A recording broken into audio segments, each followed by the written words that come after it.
In 2020, South Korea's richest man died. His name, Lee Kun-hee, the chairman of Samsung. Samsung Group's chairman Lee Kun-hee died at the age of 78 on Sunday. But the shock wasn't his death. It was what happened next. His family was slapped with the largest inheritance tax in South Korean history, over $10.8 billion. That's enough to fund the entire education budget of a small country. Yet, the Lee family didn't collapse. They didn't lose control. Instead, they tightened their grip on an empire so vast it powers your phone, your TV, your car, your data. This is not just a story about Samsung. This is a story about how one family, through strategy, scandal, and succession, came to control nearly 1/5 of an entire nation's economy, and what happens when that control starts to crack. Chapter 1. From Noodles to Nations. Let's rewind to 1938. Lee Byung-chul, the founder of Samsung, started with a trading company in Daegu. He sold noodles, dried fish, and groceries. But over the next few decades, South Korea transformed from a war-torn country into an industrial powerhouse. And Samsung rode the wave. By the 1980s, they weren't just selling goods, they were building ships, skyscrapers, and semiconductors. And by the 90s, they were making the technology inside your phone and computer. Lee Kun-hee, the founder's son, changed everything. In 1993, he gave a now famous speech to his executives: change everything, except your wife and children. That year, he ordered over 150,000 phones destroyed in a bonfire because they weren't perfect. That moment lit a fire under Samsung.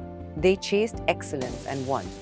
By the 2000s, Samsung wasn't just big, it was essential. At its peak, it contributed over 20% of South Korea's GDP. That's like Amazon, Apple, and Microsoft being run by one family, and all based in one country. Chapter 2. The Invisible Web of Control. Here's the part no one tells you. J.Y. Lee, Lee Kun-hee's son, owns less than 2% of Samsung Electronics. Yet, he controls everything. How? Through an elaborate structure called cross-shareholding. Samsung C&T owns Samsung Life. Samsung Life owns Samsung Electronics. And J.Y. Lee controls Samsung C&T. This circular setup means he doesn't need to own a majority, just the right parts of the puzzle. It's like playing Monopoly where the board is rigged, and you're the only one who knows the rules. This system has protected the Lee family's power for decades. But it's also been the center of countless legal and political storms. Chapter 3. Jail scandal and the tax that could have ended it all. When Lee Kun-hee died, the government hit the family with a Karabi 12 trillion won tax bill. They had to pay it within 5 years. To manage, the Lees sold stocks. They pledged 40% of their shares as collateral. They even donated over 20,000 art pieces, some worth millions each. But that wasn't the only challenge. J.Y. Lee was already in prison, charged with bribery linked to South Korea's former president. The public wanted blood. But in 2022, he was pardoned. The government called him essential to the economy. Why? Because Samsung isn't just a company, it's a lifeline. Samsung's chips power iPhones, Amazon servers, Google data centers. In 2022, South Korea held 17.9% of the global semiconductor market, most of that, thanks to Samsung. Losing Samsung wouldn't just hurt the economy, it could break it. Chapter 4. The Future Empire or Endgame. But now, things are changing. The South Korean government is cracking down on chaebol's family-run conglomerates like Samsung. New inheritance laws, more shareholder rights, more transparency. Public opinion is shifting too. In 2024, 75% of young Koreans viewed chaebols negatively. Young Koreans want a fairer system, less dynasty, more democracy. But the Lee family isn't backing down. Samsung just announced a $230 billion investment to build the world's largest chip complex. They're not just surviving, they're expanding. So the question is, can one family run an empire in the age of disruption? Chapter 5. The Dynasty Dilemma. Samsung is now more than a brand, it's a dynasty. And like every dynasty, it faces one challenge: succession.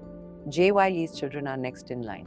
But will the government allow another generation to inherit such power? Or will public pressure force the empire to break apart? There's no clear answer. What we do know is this: South Korea's economy is deeply intertwined with the fate of one family. And that is both its greatest strength and biggest risk. Chapter 6. The Global Gamble. Samsung knows it can't rely on South Korea forever. So now it's looking outward. In the US, Samsung is investing over $17 billion into semiconductor fabs in Texas. In India, it's building one of the largest smartphone factories on the planet. In Vietnam, it already employs over 100,000 workers. It's not just expanding, it's creating national dependencies. But with global power comes global risk. The US-China tech war has put Samsung in a tight spot. It sells chips to American giants, but also to China, its biggest market. One wrong move, and it could lose both. That's the gamble. Can Samsung stay neutral in a divided world? Or will geopolitics split its empire in half? Chapter 7. Legacy or Liability. Every empire faces this moment, when its greatest strength becomes its biggest weakness. For Samsung, that's the Lee family.